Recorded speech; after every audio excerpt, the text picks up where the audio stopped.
Olá, boa noite. Estamos aguardando os irmãos entrarem. Estamos com um pequeno problema no link de acesso. Assim que resolvermos, estará tudo bem.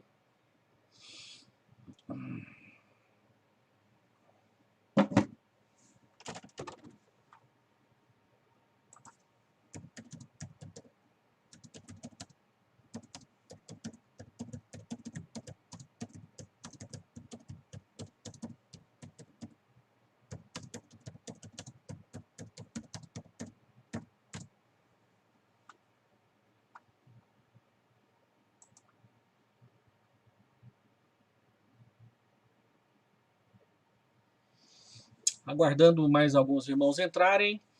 Eu sou o reverendo Hélio de Oliveira Silva, pastor da Igreja Presbiteriana de Vila Nova. Nós estamos transmitindo um dos nossos encontros dos grupos de estudo dos casais. Nosso grupo é o grupo de número 3, que atende aos casais mais maduros, casais com mais de 25 anos de casado, casais que os filhos estão na faculdade ou já estão saindo de casa para o casamento, casais que estão vivendo a experiência do ninho vazio. Já faz algum tempo estamos estudando o livro Pecados Intocáveis, do Dr. Jerry Bridges. Hoje era para eu ministrar o estudo de número 4, mas por uma confusão dessas que os pastores cometem, eu vou ministrar o estudo 5 e no nosso próximo encontro, daqui 14 dias, eu ministrarei o estudo de número 4. A ordem, embora ela seja importante, não trará tanto prejuízo, porque cada estudo ele é mais ou menos individualizado, ok? Então, já temos algumas pessoas aqui no nosso chat, são todos muito bem-vindos, Edneia, Márcia, a Valéria Sonego, são todos muito bem-vindos. Deixa eu só me ajustar mais um pouquinho aqui. Eri, boa noite. Ricardo Saraiva, boa noite. Eu convidei também os jovens para participarem conosco desse estudo. Nós vamos falar um pouco sobre orientações para lidar com o pecado. E alguns jovens da nossa OMP estarão conosco também participando nessa noite. São todos muito bem-vindos. Essa é uma palavra que nós vamos trazer para os casais, mas também serve de orientação para os jovens da nossa igreja. Muito bem, já temos algumas pessoas entrando. Se você está entrando, dá uma boa noite aí para que a gente possa te identificar. Esse é o canal IP de Vila Nova. Se você está nos visitando, inscreva-se no canal, vai ser um prazer recebê-lo. Então vamos lá, eu quero fazer uma oração. Deus, eu quero pedir a tua orientação, a tua palavra para nós nessa noite. Enche-nos do teu Santo Espírito, fala ao nosso entendimento e aos nossos corações. Dá essas instruções para os casais da igreja, os casais mais maduros e também para todos aqueles que nos outros grupos estão estudando o outro estudo dessa mesma obra. Nós pedimos que o Senhor nos conduza em nome do Senhor Jesus. Amém. Muito bem. Este é o livro Pecados Intocáveis, do Dr. Jerry Bridges. É um pastor presbiteriano norte-americano. Eu não sei se ele já faleceu. A última vez que eu soube, ele já tinha mais de 90 anos de idade. Jerry Bridges tem tido muitas obras publicadas no Brasil e o seu tema principal é santificação.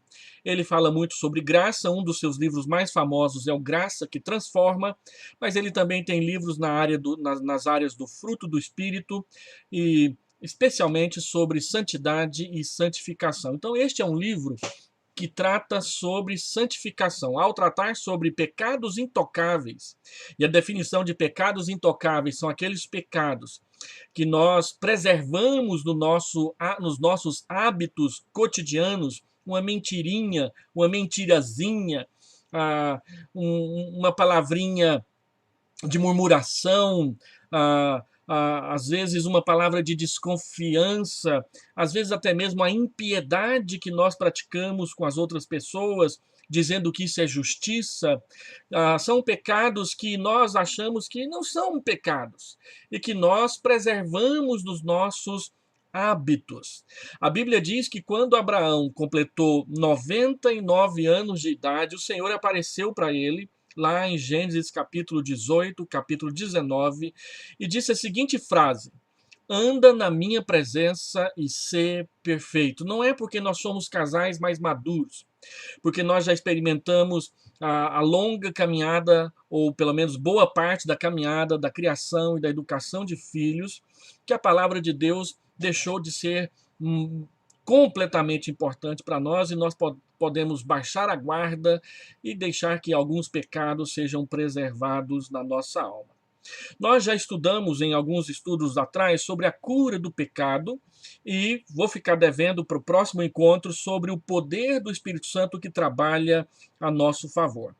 Nós vimos também que temos de participar de forma ativa no trato com o pecado. O apóstolo Paulo escreveu que é necessário mortificar as práticas do pecado em nossa vida. Você lê isso em Romanos, capítulo 8, versículo 13. E o texto mais conhecido sobre essa questão de mortificar o pecado é Colossenses, capítulo 3, versículo 5. Isso inclui pecados óbvios que nós queremos evitar, como também os mais sutis, que nós somos propensos a ignorar na nossa conduta. Para começo de conversa e encarar honestamente esses pecados é algo, para nós cristãos, estritamente necessário. Então, para começo de conversa, é uma situação que causa vergonha. Além disso, também implica termos de tomar uma atitude em relação aos nossos pecados. Nós que buscamos a santidade e que a Bíblia diz que devemos caminhar no caminho da santificação, nós precisamos lidar com pecados que se escondem atrás dos nossos pequenos gestos, das sutilezas das nossas ações, reações, pensamentos em relação à nossa esposa, principalmente em relação ao nosso marido, ao seu marido, em relação aos nossos filhos e em relação aos nossos pais. Nós não podemos continuar ignorando pecados que constantemente nos causam dissabor ou que levam pessoas a pensar certas coisas não muito agradáveis e não muito corretas a nosso respeito. No entanto, antes de examinar alguns pecados que as pessoas julgam aceitáveis, toleráveis ou intocáveis no nosso meio, nós precisamos dar algumas orientações a respeito de como lidar com o pecado se nós desejamos uma vida santa. Se você deseja tratar a sua esposa com santidade, se você deseja tratar o seu marido com santidade, se você deseja orientar os seus filhos, ainda que já sejam adultos, sendo bons exemplos para ele, Jerry Bridges traz para nós aqui 7 orientações a respeito de como cada cristão, cada mulher cristã, individualmente, pessoalmente, deve aprender a lidar com o pecado de forma amadurecida e não de forma ingênua, como muitas vezes nós vemos em algumas relações conjugais que têm problemas e não conseguem resolver por anos a fio na sua vida. Então vamos lá? Quais são essas orientações? A primeira delas, eu já tratei disso aqui, para que nós possamos receber essas orientações, é preciso entender que a cura do pecado está no perdão dos pecados por meio da cruz.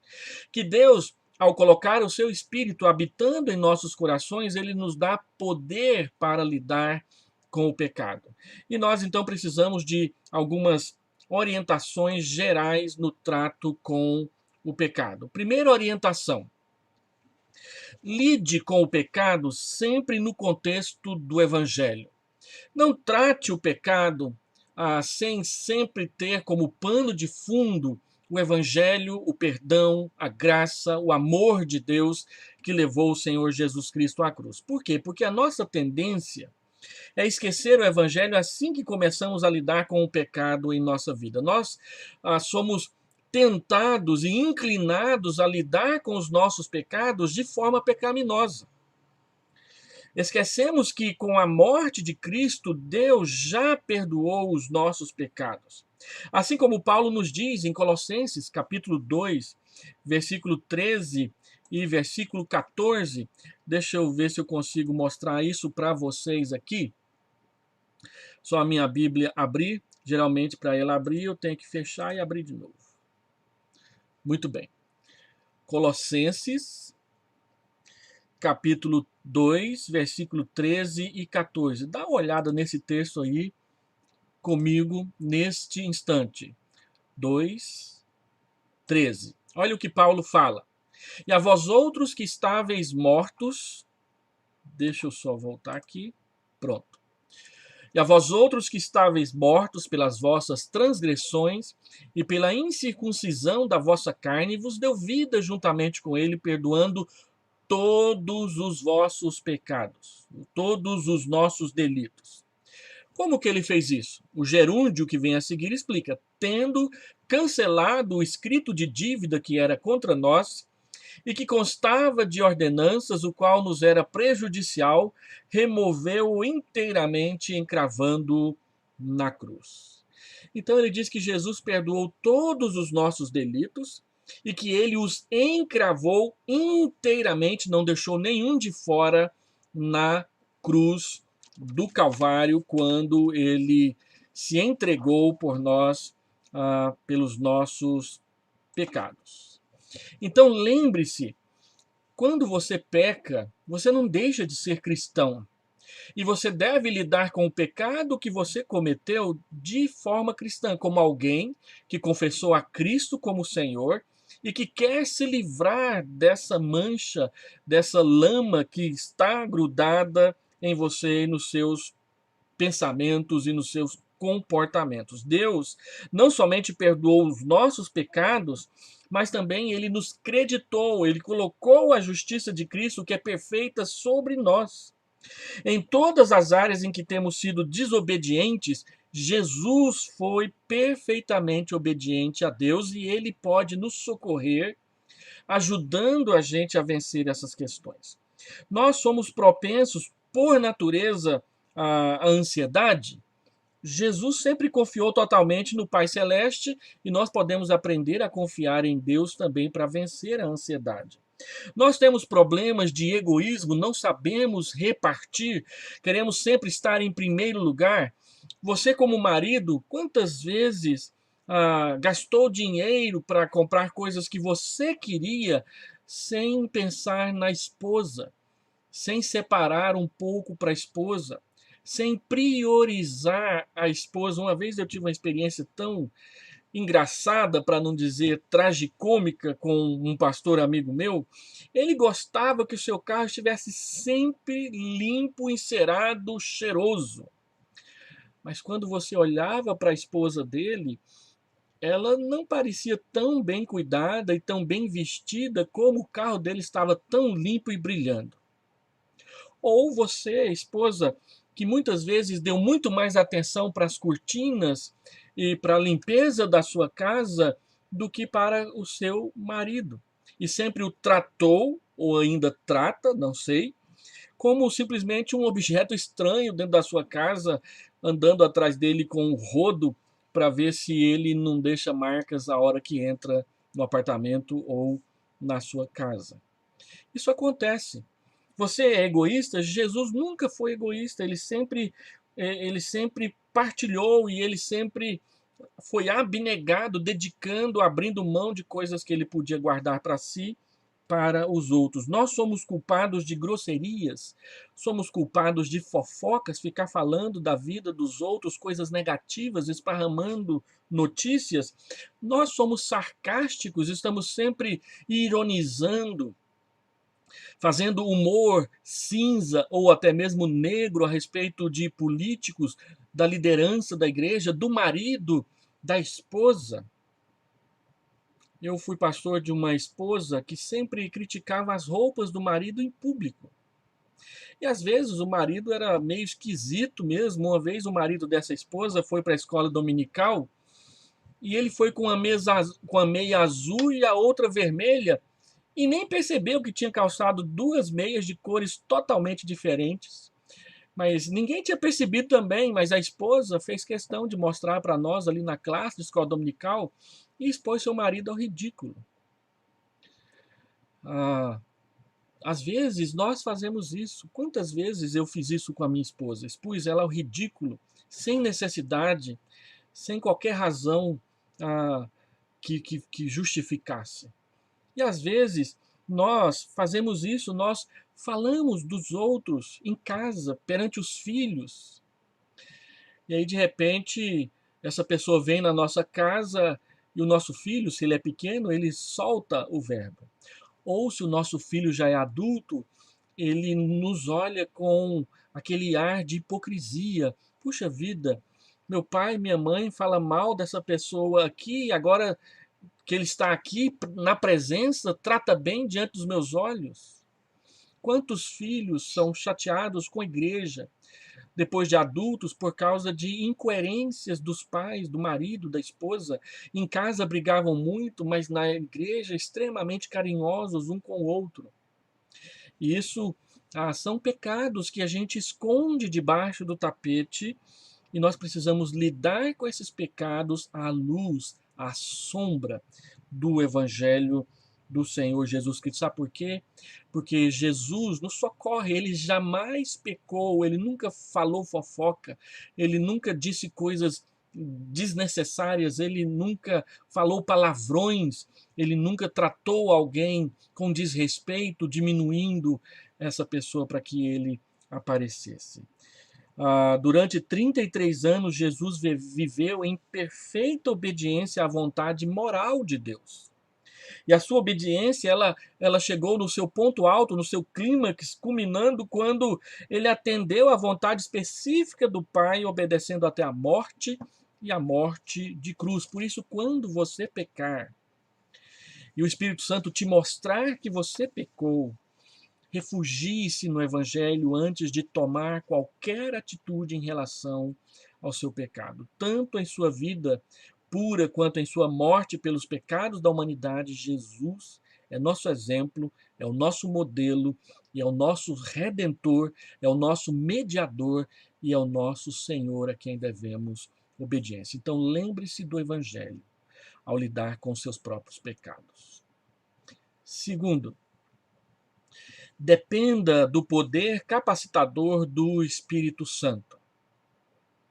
Lembre-se de que é pelo Espírito Santo que mortificamos os pecados em nossas vidas.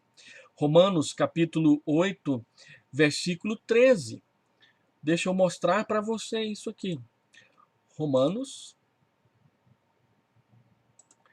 capítulo 8, versículo 13. Porque se viverdes segundo a carne, caminhais para a morte, mas se pelo Espírito mortificardes os feitos do corpo, certamente vivereis. Paulo fala que quem semeia para o Espírito, dele colhe vida. Quem semeia para a carne, para os pecados, dela só pode colher a morte. Dependa do Espírito Santo, lembre-se disso. Quando nós falamos do poder do Espírito Santo, é sempre importante lembrar que ele habita em nós e ele veio para nos capacitar para enfrentar os nossos pecados pessoais também. Nós podemos contar com o seu poder a nosso favor. No entanto, não importa o quanto fortaleçamos, iremos sempre necessitar do poder habilitador do Espírito Santo. John Stott disse certa vez que Deus não pode confiar em nós mais do que 24 horas. E é por isso que nós temos que pedir o enchimento do Espírito Santo todos os dias, quando você acorda de manhã. Peça para que Deus encha você do Espírito, especialmente para lidar com a sua esposa, para lidar com o seu marido. Nesses tempos de pandemia, em que nós temos passado mais tempos na mesma casa e juntos, as oportunidades para brigar aumentaram, mas as oportunidades também para demonstrar carinho e afeição também aumentaram. Somente pelo poder do Espírito Santo e pela produção do fruto do Espírito Santo em nós, é que nós poderemos amar, ser alegres, ser confiáveis, ser bondosos e benignos e pacientes com o nosso cônjuge nas coisas que nós sabemos que eles tropeçam e que nós também tropeçamos com eles a cada dia. Nossa vida espiritual ela é carente dessa força que o Espírito Santo nos concede graciosamente e gratuitamente porque ele habita em nós. Apenas por sua ação é possível vencermos as inclinações da nossa carne. Andai no Espírito e jamais satisfareis as concupiscências da carne. Portanto, cultivemos uma atitude de dependência contínua do Espírito Santo. A terceira orientação que Jerry Bridges nos dá a respeito de como lidar com os nossos pecados é: reconheça que temos responsabilidade de dar todos os passos práticos na luta contra o pecado, mesmo dependendo do Espírito Santo. Reconheça a sua responsabilidade pessoal quanto ao pecado, mesmo e levando em conta a presença do Espírito Santo na sua vida. Não é fácil manter de igual modo essas duas verdades em mente: depender de Deus e ser responsável ou responsáveis pelos nossos pecados e pelos nossos atos. Nossa tendência é sempre salientar e esquecer, salientar um e esquecer a outra. Muitos falam da dependência do Espírito Santo e continuam fazendo coisas erradas. Nós somos capazes de fazer uma oração pedindo o enchimento do Espírito Santo e 5 minutos depois gritar com a nossa esposa, ou perder a paciência com ela ou com ele. Nós somos capazes de falar uma frase, de ler um versículo da Bíblia, fazer uma devocional e um culto doméstico em casa e pouco depois praticar o oposto daquilo que nós lemos na nossa meditação e oramos no nosso culto doméstico juntos ou individuais. A palavra de Deus nos exorta a manter ambos os conceitos juntos: a ação de Deus na nossa vida e a nossa responsabilidade de buscar a santificação, de procurar ser pessoas melhores, especialmente no trato com o esposo, com a esposa e, no caso dos jovens que estão participando conosco, do namorado, da namorada também. Quantas pessoas brigam por coisas tão pequenas e depois ficam emburrados por tanto tempo uns com os outros, quanto que o caminho é pedir o perdão e tentar emendar os caminhos, reconhecer o erro na presença. Um fato pode nos ajudar a compreender melhor esse aspecto da ação de Deus e da responsabilidade. Em termos gerais, a salvação, enquanto um ato ou o início da nossa caminhada com Cristo, ela é completamente uma ação soberana de Deus. Nós chamamos isso de monergismo. Deus nos salva, não somos nós que nos salvamos. Mas aquele que nos salvou, ele nos colocou no seu caminho para andarmos na sua presença. Deus nos salva com um ato que depende ou pressupõe exclusivamente a sua ação. Agora, já enquanto o processo, logo depois que você é salvo, Deus te coloca num processo de santificação.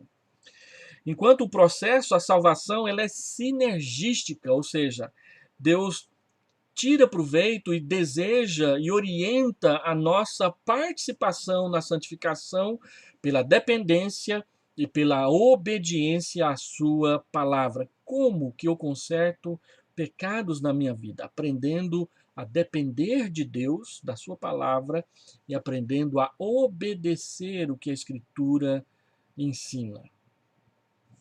E ele prometeu nos socorrer, nos ajudar e nos dirigir, nos pastorear, nos guiar, nos conduzir nesse processo. Por isso, ao mesmo tempo que Paulo fala que Deus vai completar a sua obra de salvação nas nossas vidas, Filipenses 1, versículos 16, e o versículo 6, ele também nos ordena fazer a nossa natureza humana morrer.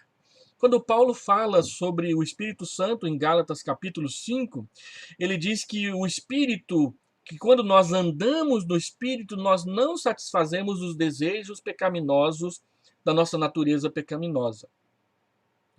Mas ele também diz que aqueles que têm o Espírito crucificaram, nós crucificamos a nossa carne, a nossa natureza humana pecaminosa. É um mandamento para nós e nós devemos agir nessa ação de, em obediência ao Espírito Santo e conduzidos por ele, tomar atitudes ativas e positivas para fazer com que o pecado ele seja menos praticado e apareça menos nas nossas ações.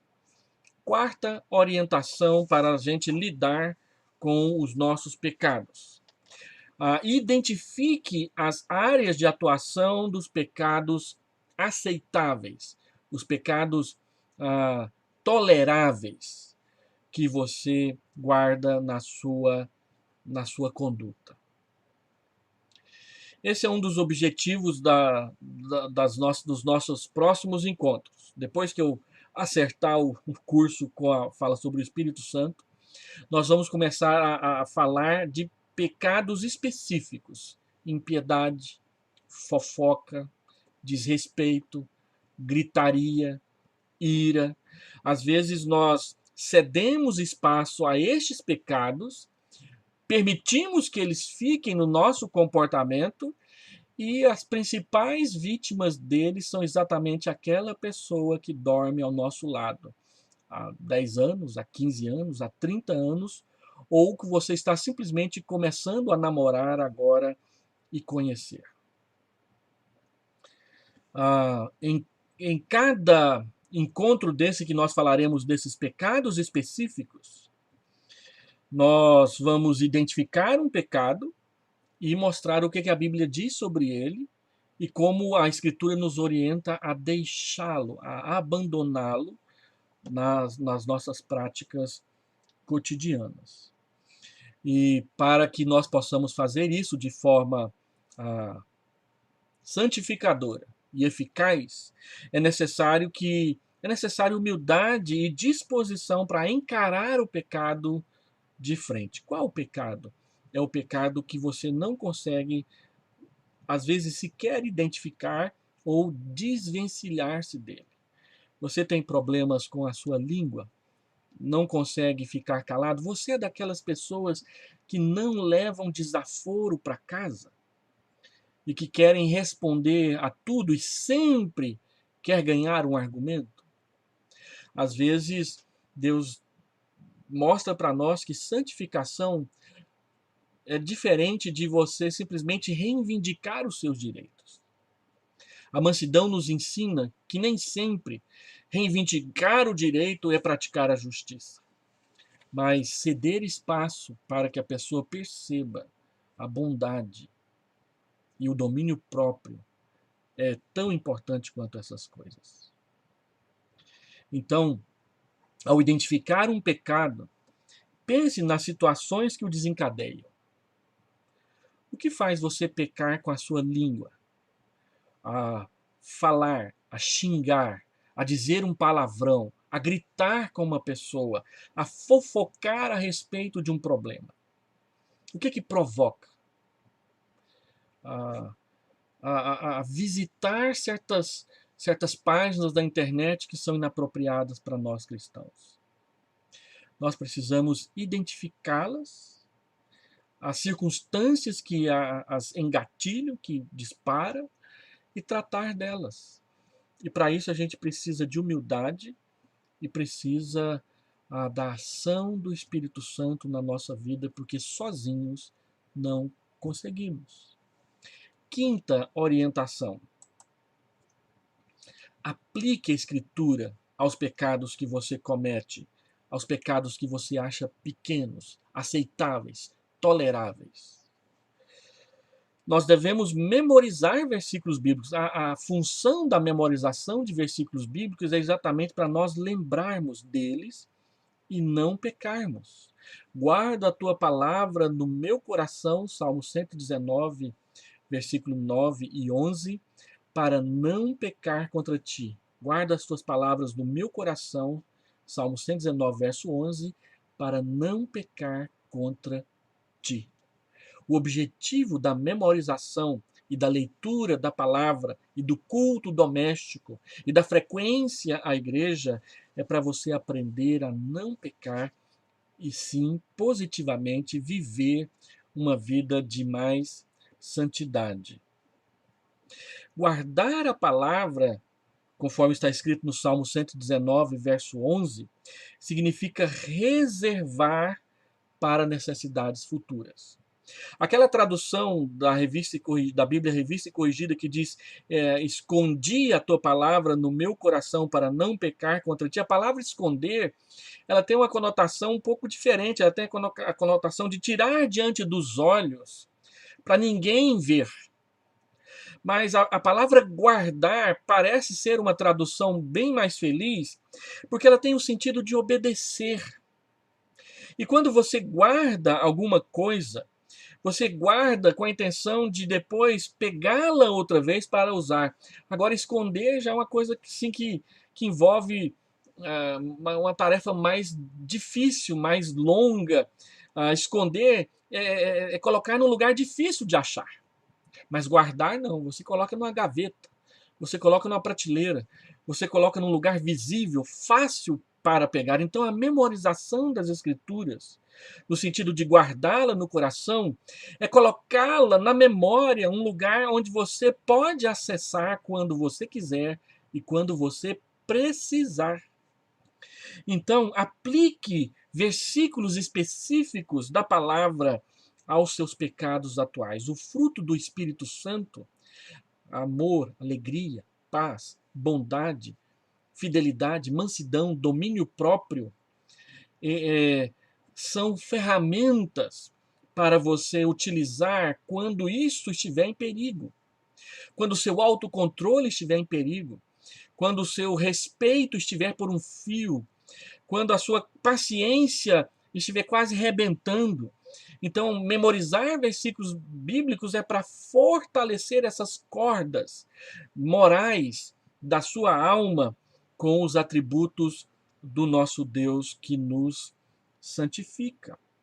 Então, é exatamente o que fazemos ao guardar a Bíblia no coração. Nós armazenamos versículos bíblicos para as necessidades futuras, para as horas em que somos tentados a nutrir algum pecado sutil ou nem tão sutil assim, porque alguns irmãos, algumas irmãs fazem questão de tornarem públicos alguns pecados que elas gostam de cometer.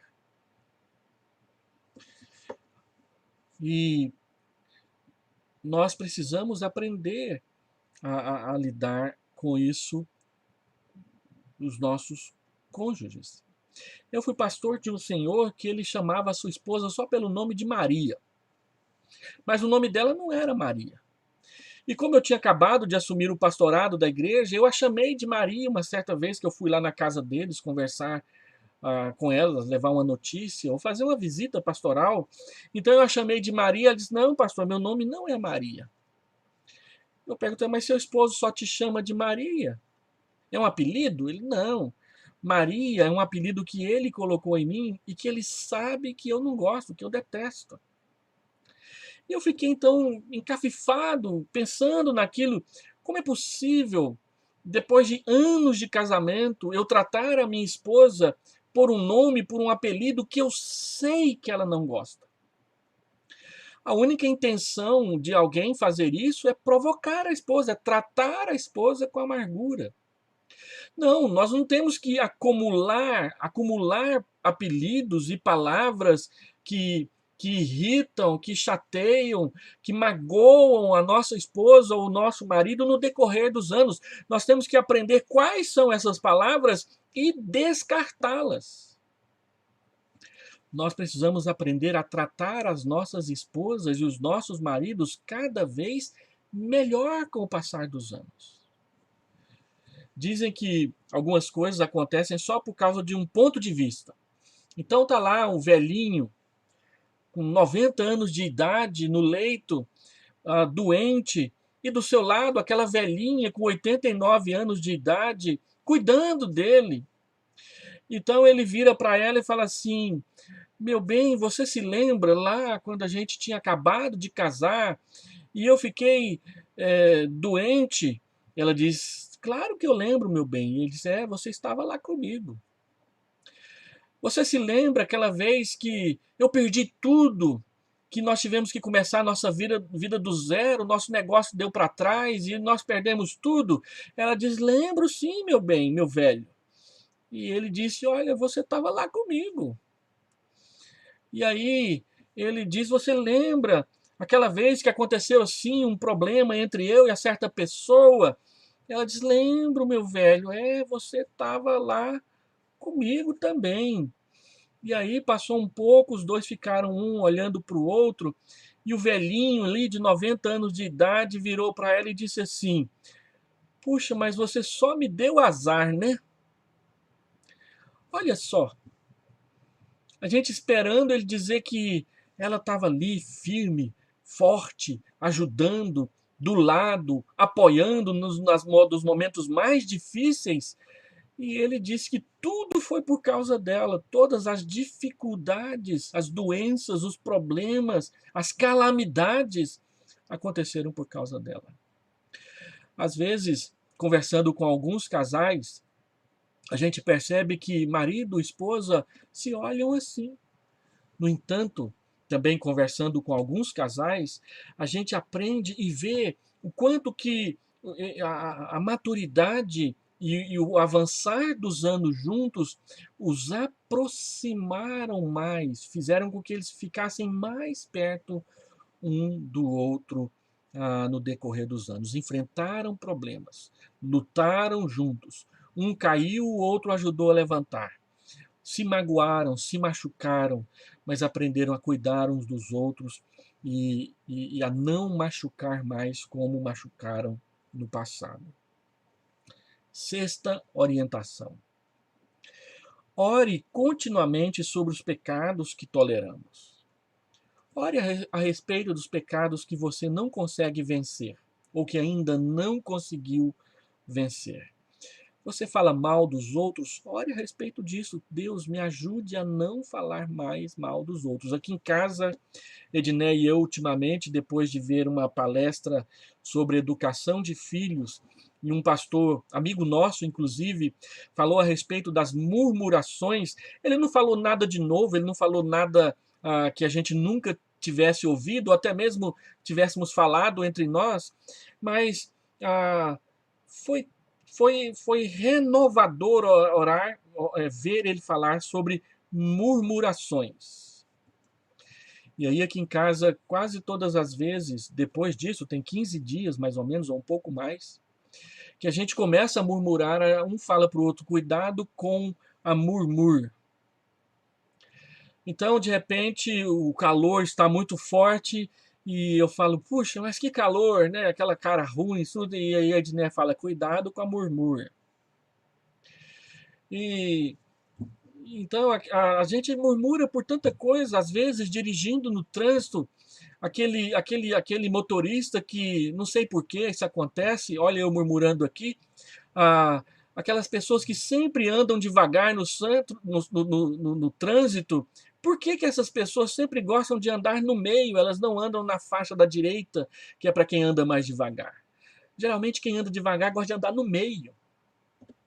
E aí você murmura, você fala algumas coisas a respeito da carteira de motorista desse cidadão, e aí a esposa do lado lembra: cuidado com a murmur.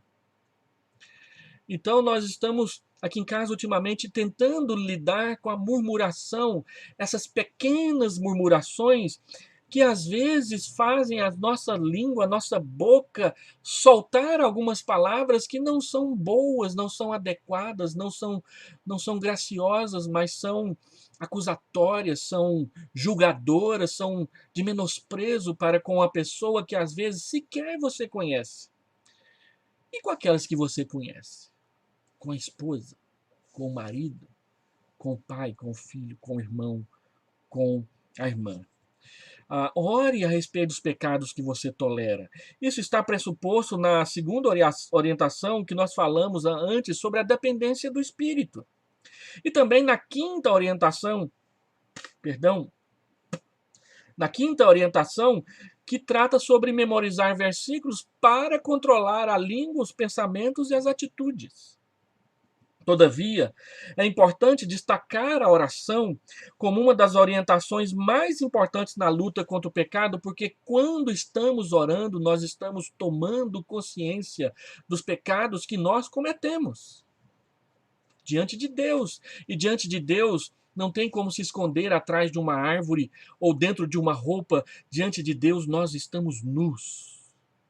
Ele nos conhece por inteiro e ele sabe todas as coisas. Devemos orar de dois modos sobre os nossos pecados sutis. Primeiro, de modo planejado e consistente. Você murmura, ore a respeito da murmuração.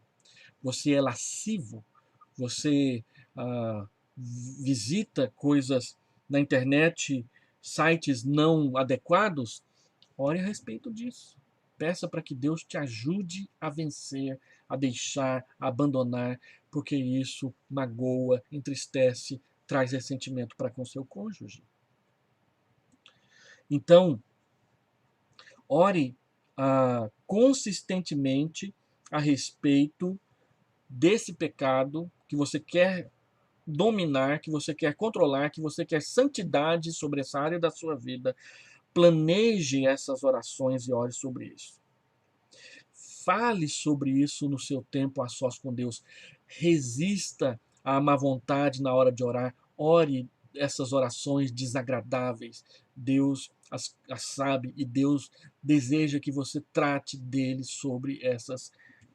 com ele sobre essas questões. Segundo, faça orações relâmpagos, pedindo socorro ao Espírito Santo sempre que você se deparar com situações que favoreçam você cometer esse pecado que você sabe que é pecado e não consegue controlar. Deus, me socorra agora, nesse instante. Me ajude, me livre, me ampare. Coloque a tua mão sobre mim, me dá a vitória sobre este pecado.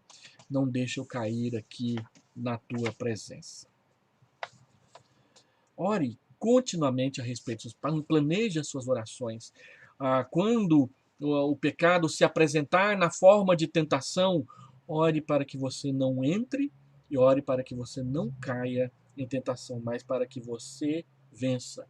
Lutero dizia: eu não posso impedir que os morcegos voem sobre a minha cabeça, mas eu posso impedir que os morcegos pousem sobre a minha cabeça. Sétima e última orientação a respeito do pecado. Envolva um ou mais cristãos confiáveis na sua luta contra os pecados sutis. Aqueles pecados que você esconde ou aqueles pecados que você não consegue controlar. E que talvez você ache que são pecados pequenos, que não mereçam a atenção. Naturalmente, esse deve ser um relacionamento mútuo no qual nos leve a exortar, encorajar uns aos outros e orar uns pelos outros. A Bíblia explica melhor serem dois do que um, porque tem melhor recompensa do seu trabalho, pois se um cair, o outro levantará o seu companheiro, mais pobre do que estiver só e cair, pois não haverá outro que o levante. Eclesiastes capítulo 4, versículo 9 e versículo 10. Esse texto de Eclesiastes 4, que a gente ouve muito em cerimônia de casamento, eles tratam, na verdade, sobre companheiros de viagem, amizade, sócios em negócios. Um ajuda o outro. Num casamento, é claro que isso acontece também. Você ajuda a sua esposa nas dificuldades dela, ela te ajuda nas dificuldades dele.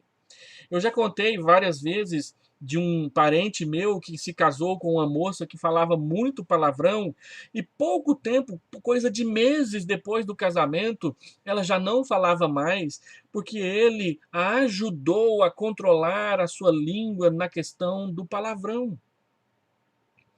Então você, marido, não deve ser fonte de tristeza, de amargura, de mágoa e de ressentimento para sua esposa, mas deve ser um auxílio para a sua santificação e vice-versa. E a gente precisa ser muito honesto e humilde para reconhecer e receber a ajuda do outro. Às vezes o seu pecado é contra o seu cônjuge. Então você precisa de um amigo, de uma amiga que te ajude a ser um cônjuge melhor. Tem coisas que o seu melhor amigo, a sua melhor amiga precisa ser a sua esposa. Mas às vezes, se o seu pecado, esse que você tolera e que você não controla, é contra a sua esposa ou é contra o seu marido, uma amiga amadurecida, cristã, madura, que não é fofoqueira, mas que é confiável, ou que não é um, uma pessoa, um rapaz, um senhor que não também não tem um casamento estável, não, procure alguém que você veja na igreja que é exemplo de santificação, de conduta, de linguagem adequada e apropriada e santificada, para você se aproximar, para você se confidenciar e para você usufruir da sua ajuda no seu combate, na sua luta contra o pecado. Se nós desejamos avançar na batalha contra o pecado, nós temos de ser vulneráveis e responsáveis uns pelos outros. Nós temos que aceitar ajuda, inclusive buscar ajuda, e também ajudar quando alguém pedir socorro para nós.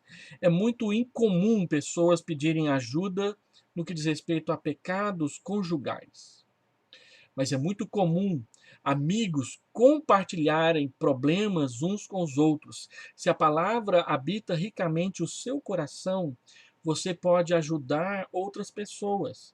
E se você vê que a palavra habita com riqueza o coração, a boca, a linguagem de um irmão, de uma irmã na igreja, procure ser sua amiga, seu amigo, não para explorar, mas para usufruir do fruto do Espírito através desse irmão, para que Deus, através dele, através dela, também te ajude a santificar-se para a glória do seu nome. Você vai precisar de ajuda, sim. A Bíblia diz que nós devemos confessar os nossos pecados uns aos outros, mas a Bíblia também diz que nós devemos orar uns pelos outros e que nós devemos encorajar uns aos outros na luta contra o pecado. E para concluir, ao fazer uso dessas orientações, lembre-se de que o seu coração é um campo de batalha entre a carne e o espírito. Gálatas, capítulo 5, versículo 17, a palavra de Deus diz isso para nós, e todos nós aqui nessa sala virtual sabemos disso. Olha Gálatas 5:17. Ele diz: porque a carne, a nossa natureza humana pecaminosa, milita, ela guerreia contra o espírito. E o espírito que habita em nós, ele guerreia contra a carne. Por quê? Porque a nossa natureza pecaminosa e o espírito, que é santo, são opostos entre si.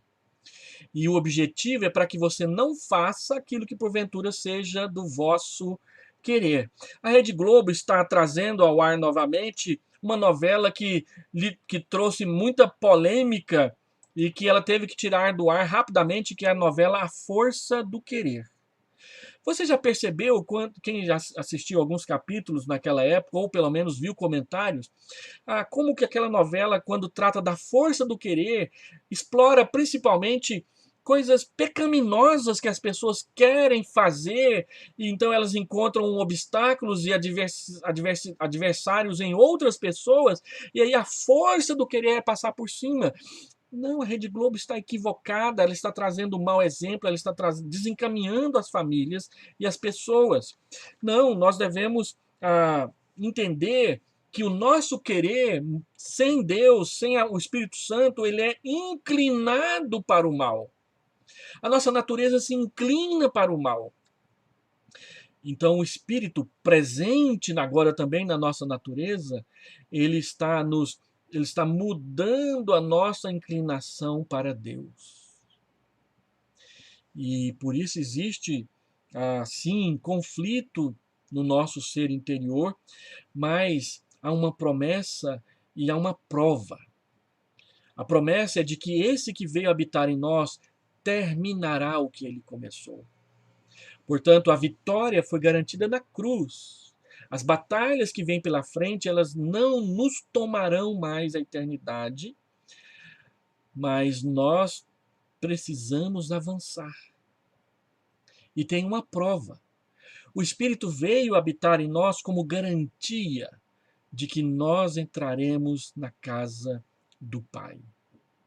Então, use dessa prova, use desse incentivo, use dessa presença santa, divina, na sua alma, que é o Espírito Santo, para que você possa vencer.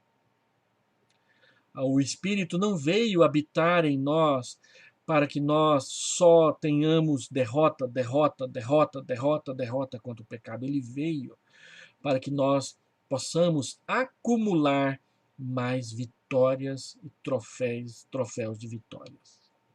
Ele é Senhor, Ele é Santo, Ele habita em você, Ele habita em mim, habita no seu cônjuge, habita em você, e Ele então pode fazer com que você trate melhor, cuide melhor, abençoe mais e também usufrua mais da bênção da convivência com seu marido e com a sua esposa. Então, nessa guerrilha, a carne levará vantagem algumas vezes. Ao mirar um pecado em especial na intenção de matá-lo, sua situação pode piorar ao invés de melhorar. Lutar contra o pecado pode trazer crise, pode trazer alguns descontentamentos, mas você vencerá. Anime-se, a luta é normal. O Espírito Santo usará sua desobediência e a sua derrota ocasionais para fazer você enxergar onde você errou com mais atenção, com mais lucidez e se preparar melhor para o próximo round, para a próxima luta, para a próxima batalha. Ele te ajudará a enxergar com que profundidade esse espinho do pecado está penetrado em você para tirar com a sua mão. O Espírito Santo vai te abençoar. Ao examinar alguns pecados que normalmente toleramos, nós veremos algumas sugestões práticas a respeito de como lidar com eles. Contudo, essas orientações gerais sempre serão aplicáveis. Nós sempre vamos partir dessas 7 pontos. Portanto, seria bom fazermos uma boa digestão dessas orientações hoje. Converse com a sua esposa, converse com seu marido a respeito disso, para que vocês possam ampliar a sua intimidade, para que vocês possam também detectar algumas questões nos seus relacionamentos e na sua vida familiar enquanto casal na presença de Deus. Porque também tem uma coisa que você não pode esquecer. Às vezes, casais pecam juntos. Lembra de Ananias e Safira? Eles combinaram o pecado que eles iam cometer. Deus nos livre de que marido e esposa aprendam a se encontrar no pecado em vez de se encontrar na santificação. Nós devemos nos encontrar na santificação e juntos lutar contra os pecados individuais e os pecados que nós acabamos amalgamando, colando, juntando na nossa relação conjugal. Eu espero que Deus te abençoe. Olhando aqui no chat, eu estou vendo que muitos irmãos colocaram mensagem. Deixa eu só dar uma atualizada aqui para poder ver se alguém quer fazer alguma pergunta. Coloque aí. Nós vamos gastar aqui um tempinho respondendo alguma pergunta que talvez você queira fazer. Se você achar que é constrangedor fazer aqui no chat, pode fazer no particular, a gente responde depois ou troca ideias juntos. Eu quero desejar boa noite a todos e daqui 15 dias nós voltamos a nos encontrar. Lembrando que hoje eu me equivoquei e dei o estudo que era para ser daqui 15 dias. Vocês me perdoem, por favor. Foi um lapso aqui no planejamento. Mas no próximo encontro a gente volta lá na lição anterior e se Deus quiser, a gente coloca tudo em ordem para tratar dos pecados intocáveis. Ok? Vamos orar? Deus, eu quero pedir a tua bênção sobre todos os casais deste grupo e aqueles que escolheram estar conosco nessa noite. Eu quero pedir a tua bênção sobre a minha Edneia, quero pedir a tua bênção sobre o Eri e a Márcia, sobre a Valéria e o seu esposo. Eu quero pedir a tua bênção sobre o Ricardo, que está conosco aqui nessa noite. Quero pedir a tua bênção sobre a Iva. Quero pedir a tua bênção sobre aqueles que estão aqui nesses 10 aparelhos conectados, mas que preferiram não manifestar no chat. Que a tua graça, que a bondade do teu Espírito e que as tuas orientações ministradas nessa noite sejam úteis e santificadoras na nossa vida. É a minha oração, em nome de Jesus. Amém. Meu querido, minha querida, Deus te abençoe. E aí, se você tiver alguma coisa para conversar com a gente, estamos à disposição nos nossos WhatsApp particular. Se você está visitando o canal e quiser deixar algum comentário lá no YouTube, depois a gente dá uma olhada e responde para você com toda boa vontade. Deus te abençoe. Boa noite, bom descanso, em nome de Jesus. Amém.